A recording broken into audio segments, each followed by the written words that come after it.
Typically, a Kaizen event is a short duration, a short period of time where you do rapid improvements. It's analogous to if you were going to eat the elephant, maybe take the whole leg in 4 days, and then you're left with action items at the end of the event. So it's very episode, or we say episodic type of improvement events. Kata is a routine for practicing and becoming a part of your daily continuous improvement culture. It's taking small steps, so maybe just a small bite of the elephant. The 5 questions keep you focused and targeted on how do you want this process to operate in the next week or 2 weeks out, and what obstacles are keeping you from operating in that target condition. We step back and look at the current situation and then develop experiments or PDCA cycles to try and go around those obstacles to get one step closer to that target condition. Every day a step closer, and all of this is in line with the vision and the challenge for the company.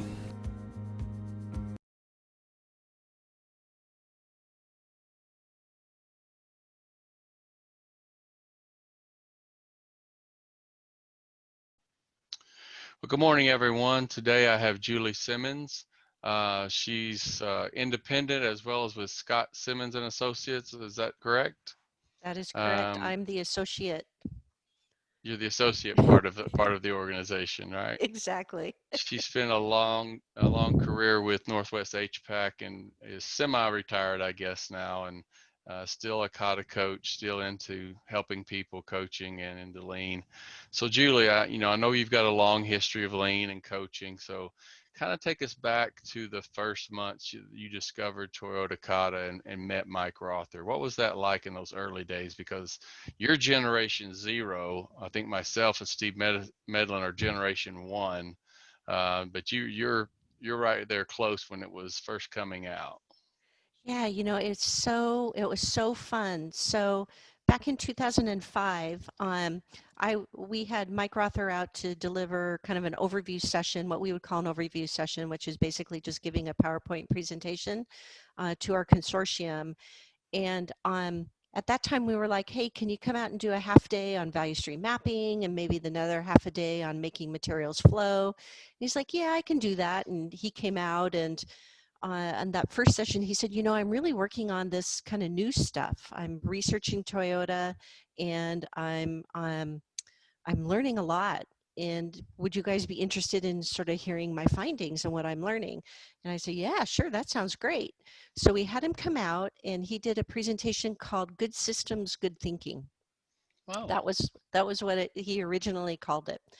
And Mike was amazing, a consummate learner. So he would give us a presentation using a viewfoil machine. It's what we call them out here, where you've got the plastic and it was typed on, and he would slide it over the machine, and then it would project up onto oh the yeah, screen. yeah, oh yeah. I Um, remember those. Yeah, yeah, like slide projector, I guess. transparencies. Yeah. Yeah, the transparents. And what was amazing about it, he'd come with this super thick binder full of all of his transparencies, and he'd just start going through them. And as he was speaking, he would go, that's really interesting. And he'd stop his presentation and he'd walk over to Take the some notes. transparency and start editing it on the fly. And he'd get a question from the audience and he'd go, oh yeah, and he'd open up his book and he'd flip through and he'd bring out this transparency and he would put it down. And so the research that he was doing, so we were hearing about all of this early research, and it was fascinating what he was seeing happening at Toyota, and he was really just formulating what eventually became Toyota Kata. And so I had him come out probably 3 times a year to deliver this presentation on good systems, good thinking for about a year and a half. And then he started formulating it a little bit more and being able to operationalize what he was learning and putting some thoughts into that. And he switched from calling it good systems, good thinking to learning to lead. It was Learning like to lead. this is a management thing that we're learning here, and it's how you work with your people to achieve the goals and objectives. And that's really when we started doing workshops. We were talking about it, and he said, hey, do you think that one of your members would be interested in hosting kind of a hands-on thing where we could come and practice? and there were multiple hands that went up in the air. It's like, yeah, let's do this. And so we started doing these workshops in probably mid 2006, 2007. And at that time, we were only practicing what we know now as the improvement kata. Then it wasn't, we knew that it was this pattern that we were trying to follow. Yeah, it sounds similar to Tilo Schwartz, who I've talked to several times, a good colleague over in Germany, and they didn't have a second coach at that time. Even when they moved into coaching, it was learner first coach, and there was no second coach until after he had started practicing some. But Exactly. continue. Yeah, exactly. So we were just practicing the improvement kata, and that went on for probably 6 months or so. We had him out a couple more times, and then we were at a shoe manufacturer, not the big one that you're thinking of in Oregon, but another one. Um, and we were running the workshop on the improvement kata. Um, and he said, what do you think about adding coaching to this? And we all kind of looked at him and said, well, we don't know how to coach. And he said, okay, we'll figure it out. So Julie, you're going to be a coach. Alyssa, you're going to be a coach. Dana, you're going to be a coach. And we're going to practice and we're going to start learning it and getting better at it. And so as this evolved, so really for me, the penny dropped even in the good systems, good thinking days for me. As a ex-Boeing lean practitioner who is constantly banging her head up against a wall, this was the missing element. This was what you could clearly see we had been doing wrong. And so as we grew with Mike in our knowledge and our understanding of what the system was, we all just got more and more excited about it. And there was this core group of us that were part of the consortium that literally were all in those early days.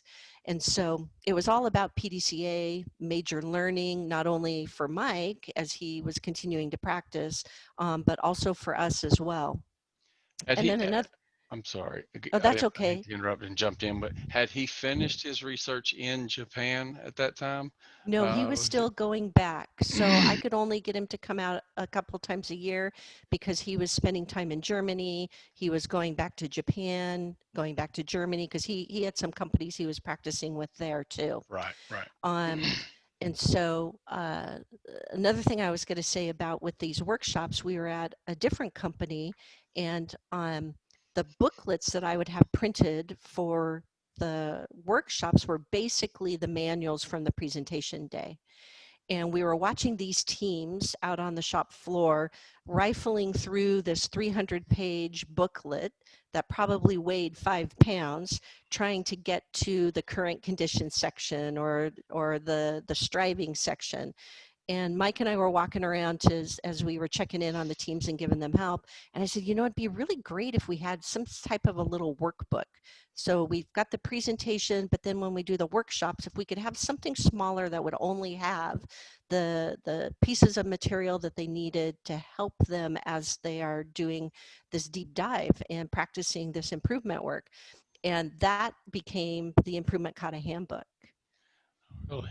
that we Yeah. all had online. He was like, "Oh, that's a great idea." And we went back and tore a book apart and started pulling out just pages that the workshop teams would need. And then he went back and started working on it even more. And that was what was early on his website that now we all know as the Toyota Kata Practice Guide. So that Right. was pretty cool too. That's an interesting evolution all the way through there. So when I'm assuming somewhere around 2008, 2009 was when you're trying to get the workbook condensed and everything. It Yes. was I met Mike at a workshop down, and a lot of people that have seen these interviews know my story.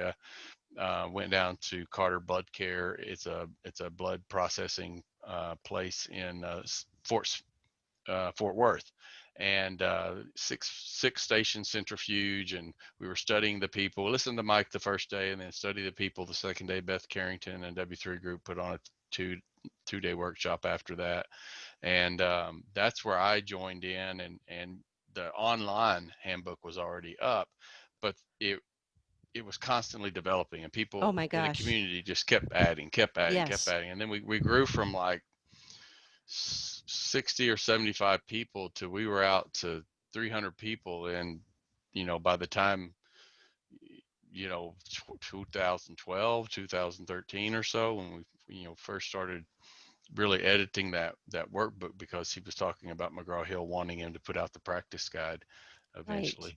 Did the Right. card and the questions, I'm going to ask you kind of a deepening question. Did the card and the questions, were they with you when you were with the before the online handbook and before the transparencies? Did he bring up those questions, or what was your recollection of when that came into being?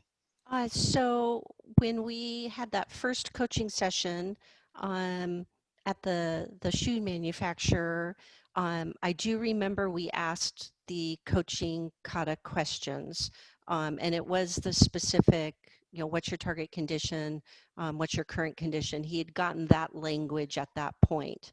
And so we did use those questions there. And so that was probably in, again, that was probably in 2006, 2007 timeframe. Yeah. I think in 2000, we got back from Carter Blood Care, and in 2011, Bill Kraus, many people know him from Arkansas Manufacturing Solutions, and Lauren Berry, who is also our colleague with Arkansas Manufacturing Solutions, he's retired now. Um, they had established a client in Siloam Springs.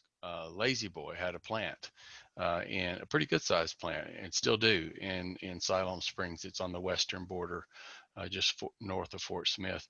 And so I just made a cold call and met the general manager and operations manager, and I said, I hear that you are practicing this process called Toyota Kata. And they're like, oh yeah, we went to the University of Michigan course, I think it was that time. Right. Yeah. And we're trying, but it's kind of touch and go. And I said, let's meet up. And so we met up at the Catfish Hole. It's a catfish place up the road here from where I live. And they said, we'll come to you. And so what we talked about was, would they be our guinea pig for using the online handbook to do a 3-day, similar to what we had experienced at Carter Blood Care in Fort Worth. And they wanted to know a little bit more how it would run, how many days, how many people. We were trying to keep it as small as we could. But by the time we had it, they invited people from their Neosho, Missouri plant, their Mississippi plant, and from their Tennessee plant, which was their largest plant. They had about 1,800 people. And we were I remember it was in July. We were printing only the slides we thought we needed off the handbook Right. online, because Mike said, as long as my name's on it, that's fine. You guys just give Right. me cite my name. I think that handbook was 270 slides long, I think. And I think some were two slides per page, even that. Right. And there was no way we could cover it all. And we knew going into it we would have that issue, but uh, got good feedback, got 3 challenges started, and then they came back to us with the feedback at the end is way too many slides. Right. Pare it Right. down and give us only the meat and potatoes, or only the bones, with no Right.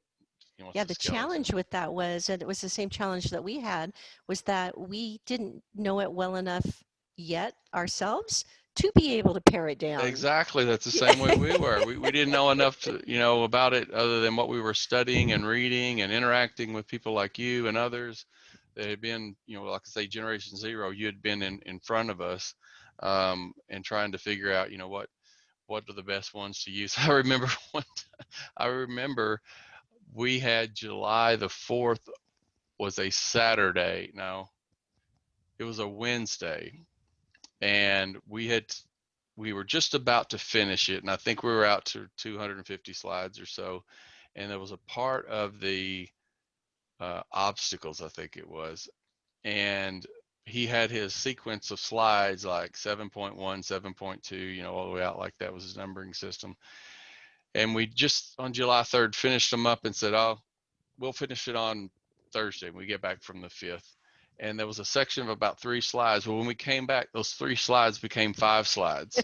And he'd adjusted it. And I typed up, I said, Mike, I said, do you not celebrate Independence Day like the rest of Americans? It, well, what's the deal? I said, Right, we were going to use that, and now that slide's gone, replaced by two other ones. And he had to go right, through it and explain his thinking, and said, yeah, right, he does. But once the fireworks come out, I think he said something like that was when he right, goes to right, celebrate. right. Well, that's that iterative mindset that he has, that he was constantly fiddling Hmm. with the material because it was all based on what he was learning or new Right. ideas or conversations that he would have with people like yourself and Tilo and others. And it would just bring more clarity. And so he was constantly adjusting the Yeah. material. Yep, that was some exciting times and a lot of learning going Definitely. on, a lot of expansion of the book and of the well, what would be the Toyota Kata Right. Practice Guidebook. So now we're in the 2020 year of the infamous year 2020, and we've experienced COVID-19. And I know you've done some healthcare coaching, quite a bit of healthcare coaching. I've done some healthcare coachings on the banner back behind here with Baptist Memorial and Skip Stewart, and learned a tremendous amount in the 4 years that I was helping them. So how has COVID-19 affected your coaching in the last, let's say, since March, since the travel bans were issued and people couldn't travel, and hospitals were like, um, until there's a vaccine, sorry, we'll see you later, Right. Yeah. So No what's it been like? outsiders in. So, in all honesty, Brandon, the COVID situation didn't really affect my coaching much at all. I built my Kata business, quote unquote business, based on remote coaching to begin with, remote teaching and coaching. Would do so. I would say 98%. So, a small percentage when somebody would ask me to come in and maybe teach my improvement kata class, I would do that on site. Um, and if a learner was really struggling locally here, then I would go on site to do a coaching session there. But most of my coaching was always remote to begin with. So it wasn't a big shift for me. It was a big shift for a lot of the learners that I then picked up during the COVID season who weren't used to remote coaching. So it was a shift for them for how to present the information, to move to maybe an electronic storyboard, or if they wanted to still use a physical storyboard, you know, knowing that they would need to take pictures of it to send to me, or or to text me with the latest information so that we can walk through the coaching cycle. And I think for the learners as well, this whole aspect of what do you hear? Hmm. And because I had been remote coaching already for so long, I mean, I can hear really the body language that a learner has. I've developed those skills over time because I've been doing it for so long. But for the learners, being able also now to develop that hearing skill in how I'm communicating with them, um, and how they want to communicate back with me, and in what we're really asking. It's been some really good learning, I think, all the way around. I think it's been a positive thing because it's taken a mindset that no, we need to do kata in this way, to, gosh, we can actually be growing people, developing their skill sets when we aren't shoulder to shoulder or elbow to elbow. We can still do that. It just looks a little bit different. And a lot of us, including the learners, have gotten a lot of practice with that over these last few months in this season that we've been in with COVID. Yeah, I can relate to that. It was different for us. We were on site so much, but once we started doing some video coaching and stuff, it does sharpen those other skills, and you start to listen more, and if you can, you're on video, see the body language. You're not physically in the room, so you're paying attention to other things that you really should when you're also on site. Yeah, I But think it's going to make us all better. I think it's going to make us better coaches, more well-rounded is maybe a better word than better. And I think for the learners as well, it grew them in different ways that they didn't expect. it reminds me of there's a commercial for a new series coming on. I'm not sure if it's a streaming video, but it's there's a Middle Eastern doctor that comes in, and immediately he says he's got a ruptured spleen, and she says, I assume you practiced in war zones, and the next thing you see is they're going down the hallway, and he says that practicing medicine in the dark can sharpen other skills. That's and right. um, and so that's kind of like what we're doing here sometimes. Is it seems like we may be practicing in the dark, but we have to Right. sharpen those listening skills. So Right. so Right. how important, and we talked about the card and we talked about it being formulated, how important is the language on the card? And a second part of that question is, have you seen areas where it's okay to modify the language to fit the customer? And similarly, where have you had to draw the line at the language on the card and say, no, we've got to stay with this language? Yeah, so I think the language and the vocabulary is critical. It's important. Um, the card is laid out in a sequence for a reason, and so I think that um, we have to follow the card first, especially if you're new to coaching. No deviations until you've got several patterns, several cycles down underneath your feet there, so that you're more comfortable with it. Because the language itself is one thing, but it's the intent of the language that is really critical, and that pattern that we're following, that we're teaching, because through the coaching kata, we're developing a mindset in the learners. We're having them think a different way. That is this pattern that we're following. So I think the language is really important. Now, I'm also aware that some people have had bad experiences with past continuous improvement stuff. Um, and so if you use a word, Gemba or Kanban, and so a more Japanese style word, and they immediately recoil from it. As coaches, we should have the experience where we see that, and we notice it and adjust it, and then we can modify the language there. Target condition is one that not only people struggle with to understand, but then to do, to be able to create a target condition. So we can also adjust language there, but it's the intent behind it that we Right. have to stay focused on. So instead of target condition, you may say, what next pattern do you want to have in place by this date? Right. So as long as we stick with the intent, I think that we're good. I do always encourage people, use the language and only adjust if you're getting really strong pushback. Right. Um, there's a situation with a healthcare um, system that I'm working with, where a learner was asked to update the leadership team, the C-suite level, because he had done some really great work based on the kata on this big challenge that he had on a financial system. So they really wanted him to come and present it. Um, he went in and used the kata language with a group of people that hadn't necessarily been part of any kata training yet. So, not a great situation. C-suite's a little bit disconnected from the kata From work, but they're the not language. stopping it and they're interested in it. So that's still good. Um, so I think we have to be mindful of our audience when we are doing report outs, so to speak, to make sure that that good work that this person did, what happened was the language overshadowed the good work that he did. And so you have to know your audience when you're doing something like that, and adjust that language. And also with the C-suite, all they really care about is money and results. So we can start with saying, this is what I was striving for. This is where I started at. This is what I got to within X amount of time that resulted in these fabulous results. Right. So language on the card is one thing, and as coaches, I think we can navigate that and stick to that as much as we can. And then language when we are speaking to especially executives who aren't at that process level.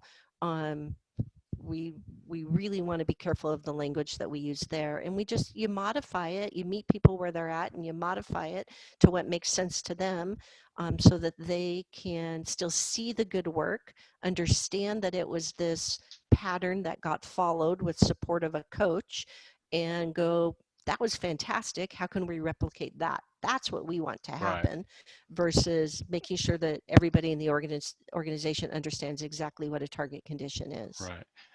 I can relate to on target condition. We have had a couple of pushbacks, especially in healthcare. So what we try to do is say, they want to say goal. What's your goal? Well, that's just the money and the numbers that you're talking Right. about. So we would try and coach them to say, what's the working pattern for your target goal? Or in your There you target go. goal, how do you see the working pattern, or how do you see the pattern operating, or the workers operating in your target goal?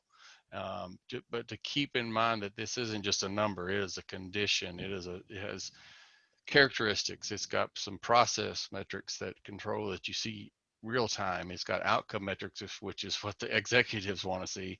But to get there, we have to look through the whole thing. So I can relate to that Exactly. quite a bit. Exactly.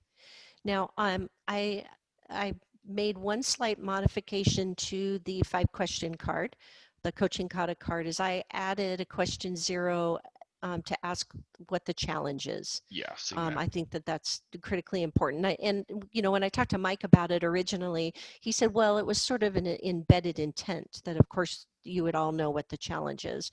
But I find that there's it's really good to have the learner consistently repeat what that big overarching challenge is. So I've added that question there. And then the other thing that I have done is I use what Mike calls the original questions, that I call the pre-target condition questions. And I use these when we're either, if we haven't had a challenge given to us and we've been told just formulate it yourselves, or prior to having a target condition in place. I use the questions that are basically start with, what are you trying to achieve? Where are you now? And I've added in the improvement kata process. What was your last step expectation? What actually happened? What did you learn? What's your next step and expectation? Is there anything standing in your way? And how quickly can we come and see what you've learned from taking Mm-hmm. that step?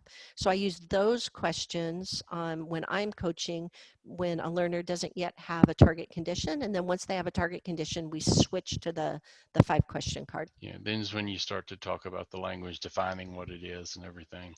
And is it Yes. is that correct? Yeah. Well, so they might be in a place where I'm saying, where are you now in the improvement kata? And their answer might be, I'm defining my target condition. And then through the last step, next step, we're defining that Sure. together. Okay. But it's once they have that target condition in place that then I move to the coaching kata questions, ask about the challenge, and then what's your target condition. I just found that with a lot of learners, asking the target condition question when they weren't there yet just added confusion and added a little bit of frustration for them. Um, and sure, we can teach them it's okay to say, I don't have one yet. And they're kind of like, what's the purpose of that? That's They're used to starting at the current problem, or what's the current statement of the problem, what's the current, they relate to that, is what I've experienced. And like you said, asking the target condition question first, really, you've got to know the audience to be able to work that in there. That's a good exactly. point. Good Yeah, point. Thank you for that. exactly. So when I use the term coaching, or when we use the term coaching, for you, what does that entail, and what are some of the keys to being successful as a coach? How is that critical? So it's so interesting, and I'm sure that you see this all the time too with people in the improvement kata and the coaching kata. Everybody always wants to be a coach first, because, hey, that's fun. I get to tell somebody what to do, or I get to guide somebody in what they're Yeah. doing. And I tend to remind people that being a coach is a huge responsibility. I feel the weight of it every single coaching cycle. I take 5 minutes before every coaching cycle to like compose myself, to check how the last coaching cycle went, what I'm working on with this particular learner, because I feel the weight on my shoulders of that responsibility. Hmm. And the responsibility is that your job as a coach is to develop this person's skill sets and to grow their capabilities. I'm really aware that everything I say in a coaching cycle could get repeated by this person as they go forward and they start coaching Hmm. themselves. So my words matter as a coach. How I act matters as a coach. That's why it's such a big responsibility. Yeah. And so coaching isn't just reading the card and asking the questions. It can't be. Those are just our guide. That we definitely want to move through those questions in the way that they are on the card, because that's there for a reason to create that mindset. Um, but we have to remember this is real people that we're working with. And they've got a lot of stuff going on. And they've taken time out of their schedule for this coaching cycle, whatever amount of time that you've blocked with them. Um, I always honor the fact that they're there, and they've showed up on time with everything else that they have going on. Hmm. Um, I work on building the relationship first. Yeah, that's huge. Um, I I block out 30 minutes for a coaching session, and I will take anywhere from a couple of minutes to however long it takes on just connecting. Hmm. How are you? What's going on?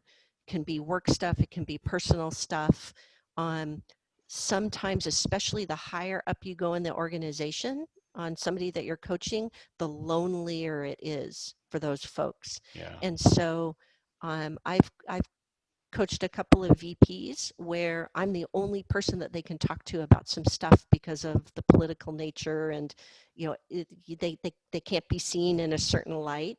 And Hmm. so that connection time and that relationship that you've built with this person that you're coaching is super important. You end up being, as a coach, you end up being a really valuable part of that person's day, Right. because that's the time that they get to spend that is just about them.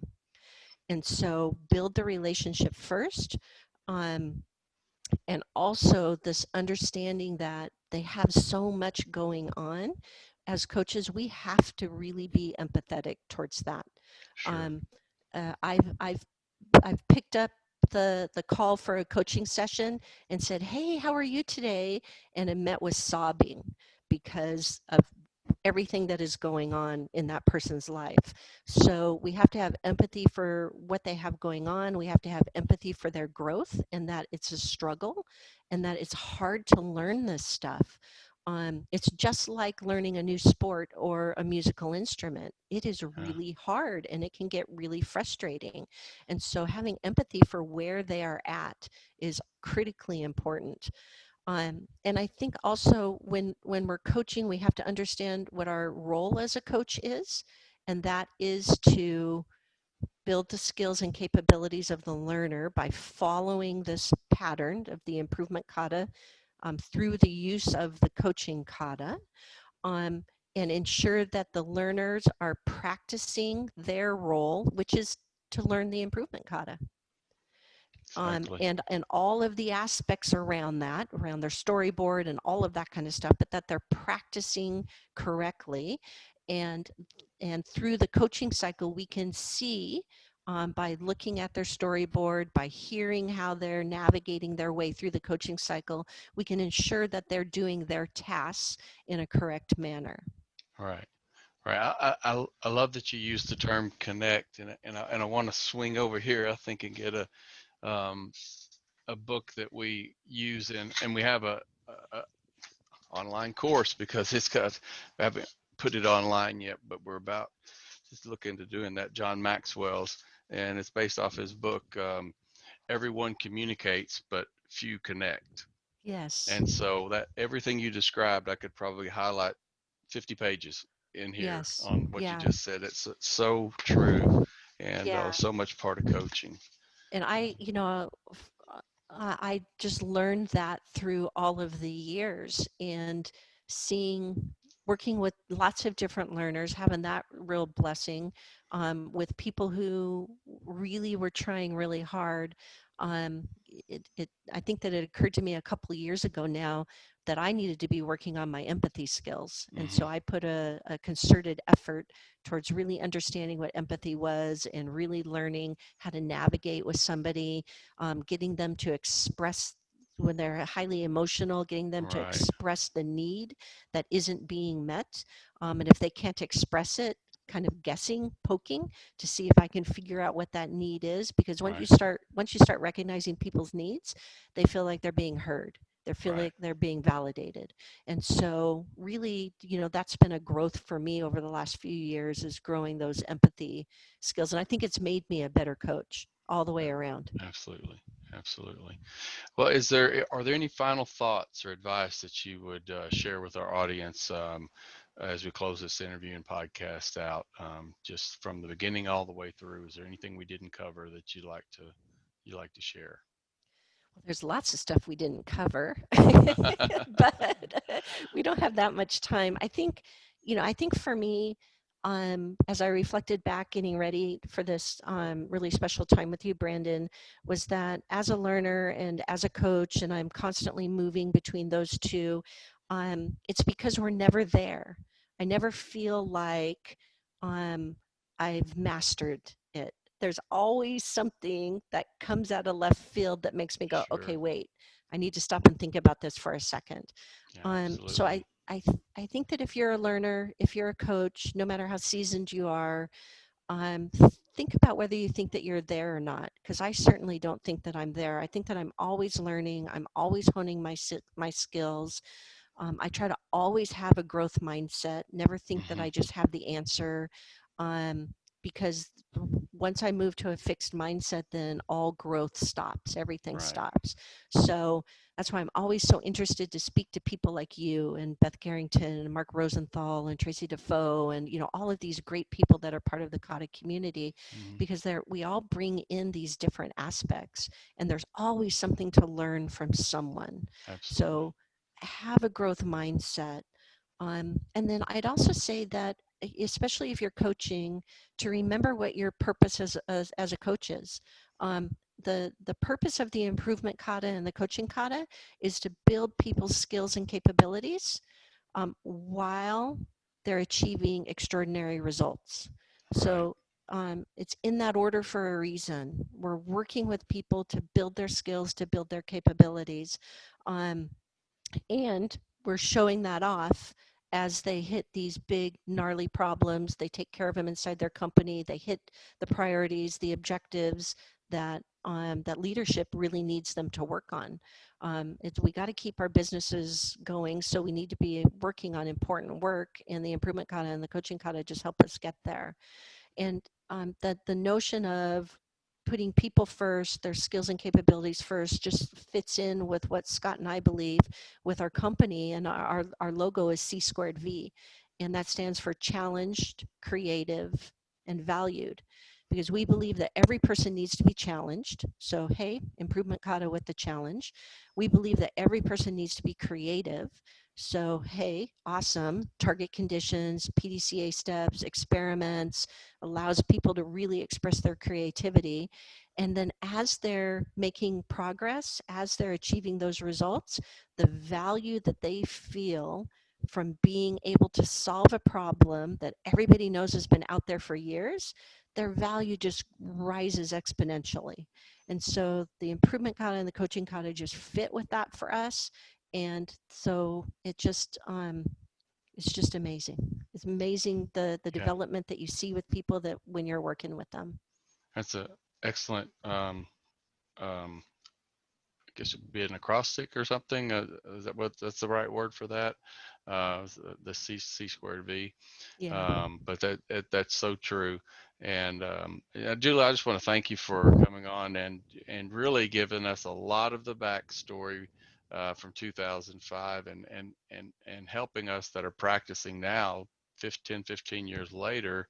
Even if we've been practicing 8, 10 years, to get to know that part of it, carrying it all the way through, connecting with people, and the non, uh, a lot of the stuff that's not necessarily in the book. A lot of things you have to learn out there when you're really out there coaching people and everything. So I just really appreciate that. Oh, thank you, Brandon. I was really honored when you asked if I'd be willing to do this. And as you know, I always love sitting down and talking with you. So thank you. Really appreciate it. A feelings mutual, and we'll be praying for you guys out there, and for stay safe, and with this virus situation we're under, that you guys stay safe and healthy. Thank you. We do the same for you, Brandon. Thanks.